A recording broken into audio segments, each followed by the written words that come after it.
I'm from Los Angeles, downtown LA.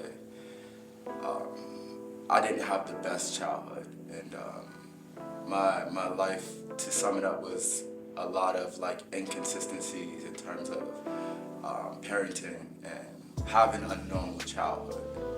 I got into fitness because I was in an abusive relationship with someone who was in fitness as well, and so while we were developing our relationship, I kind of drawn a likeness to it.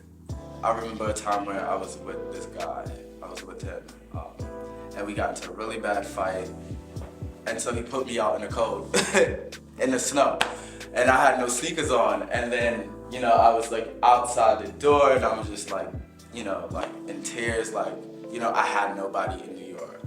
And so I was out there for about 30 minutes, and so he comes outside, and he says in my face, he's like, "You're never gonna be shit, you know, you're worthless without me."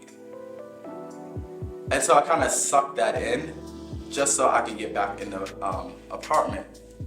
And so every time that I feel that I'm not motivated, or I feel like, you know, it's getting hard, you know, things are just piling on one another, I think about that day.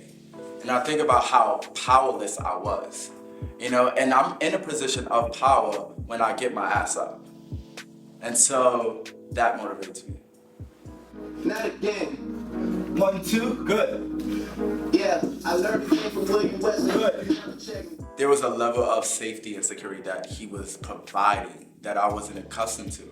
So that just made me want to like get involved into that situation. However, I didn't think like, you know, the bigger picture. You know, I was influenced by him. You know, I did admire his work ethic and his consistency, something I wasn't accustomed to, which is why I stayed in that relationship for so long. And fitness became a part of my life when, you know, there was this one time where we got into a really heated debate, and I could not defend myself in that moment, and he was much bigger than myself, and I'm that guy that I refuse to lose. You know, I refuse to feel like a victim.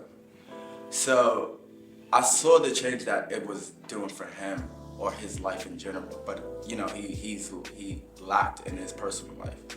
And I wanted that, and I wanted that feeling of not feeling like a victim, and for me to stand up for myself. So after that last incident of me even almost losing my life, I drove into fitness.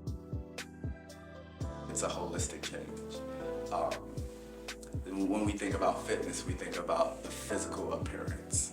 You know, we don't think about the lifestyle that comes behind to develop the physical appearance. You know what I mean? The lifestyle of being committed to your task, being determined, you know, and staying dedicated. You have to want to do it for yourself. Like, I know a lot of people who get into fitness is because they're insecure about their relationship or how they used to be.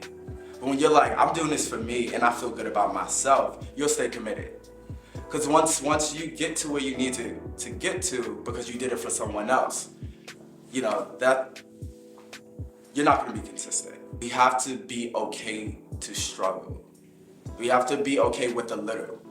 You know what I mean? And in the same breath, you develop character in those struggles, in growing, rather than, you know, someone tearing you down. I work with a lot of guys too who go through these issues. And so this is a common unspoken issue. And so it's more joy to me that I know that you don't have to communicate those things to me, but I know what they look like. I know what you're going through.